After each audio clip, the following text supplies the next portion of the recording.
ஏசாயா 51:22 இதோ தத்தளிப்பின் பாத்திரத்தை உன் கையிலிருந்து நீக்கி போடுகிறேன் அப்படின்னு ஆண்டவர் சொல்றார்.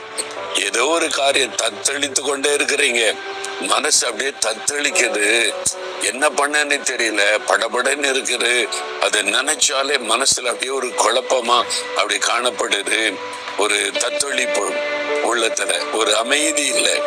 அப்படியே ஒரு பாத்திரத்துல தண்ணி வச்சின்னு வைங்களேன், அப்படி அமைதியா இருந்தா தெளிந்த அமைதியா இருக்கும். அதுல ஒரு கல்லை போட்டீங்கன்னா அப்படியே தத்தளிக்கொள்ள, அப்படியே அது மாதிரி அல்ல குலுக்கன தத்தளிக்கொள்ள. உங்க இறுதி அப்படி இருக்குதா? இறுதி தத்தளிச்சுக்கிட்டே இருக்குது, இந்த பிரச்சனை அந்த பிரச்சனை, அந்த போராட்டம் அந்த பிரச்சனை. ஆண்டவர் சொல்றாரு, தத்தளிப்பின் பாத்திரத்தை உன் கையிலிருந்து நான் நீக்கி போடுகிறேன். நீ பயப்படாதே மகனே, பயப்படாதே மகளே, அந்த சூழ்நிலையை நான் மாத்திருவேன். அமைதி உண்டாகும், ஒரு அமைதி கட்டாயம் வரும். அதனால இந்த தத்தளிப்பு நீங்கிவிடும், குழப்பம் நீங்கிவிடும், ஒரு அமைதி உனக்கு உண்டாகும் என்று ஆண்டவர் வாக்கு கொடுக்கிறார்.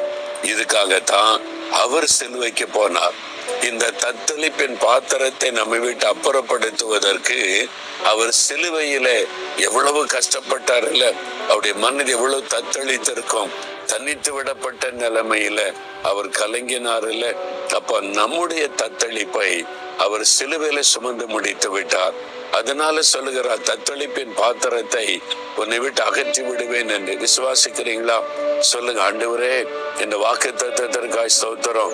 என் உள்ளம் தத்தளித்து கொண்டே இருக்குது, என் வாழ்க்கை தத்தளித்து கொண்டே இருக்குது. நீங்க வாக்கு கொடுத்தபடி இந்த பாத்திரத்தை என்னை விட்டு அப்புறப்படுத்திருங்க, ஒரு அமைதி கொண்டாக்கிருங்க.